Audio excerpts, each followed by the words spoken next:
ঘৰলে আলহী আহিলে আলহী নহা হ'ব কাৰণ যোনেই আহে চবকে মই কামত লগাওঁ মানে এনেই খাবলৈ দিয়াত নাই কামতে লগাওঁ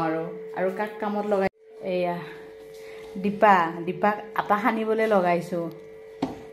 একদম ফ্ৰীতে খাবলৈ নাই কাম কৰি খাব লাগিব বনিতা আহিলেও কাম কৰে সেই তোমাকো সেইকাৰণে কামত লগাই দিছোঁ আটা আনি থওঁ কিন্তু আটাখিনি সানা মই ইমানেই এলাহ মই মানে বিৰাট টান পাওঁ সেইকাৰণে ৰুটি বনাই নাখাওঁ তাইক কৈছোঁ অলপ বেছিকৈ সানি দি থৈ যোৱা ফ্ৰিজত থৈ দিম মই দুটা আটাকে 2-4 দিন খাব পাৰিম আটা মানে ৰুটি বনাই সেইকাৰণে তাইক এতিয়া সানিবলৈ দিছোঁ কালি দীপাই ৰসগোল্লা আনিছে ৰুটি বনাই আছোঁ দীপা আহিছে যিহেতু যাবগৈ তাই 10টা 10:30টাৰ পৰা ডিউটি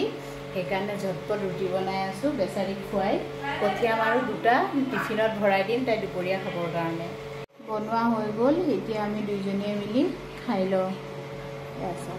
বনাইছোঁ বাই বুবু যাওঁ বাই বাই বুবু আহা তাই শুই থাকক দিয়া বোলা বাই আহিছে এজনী পিছে পিছে দীপা মাৰি যায় নে মনো বাই বেটা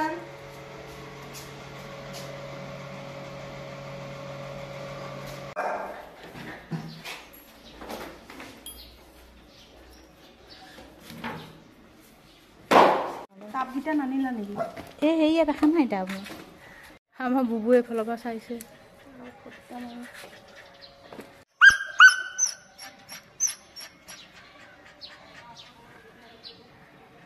বুবু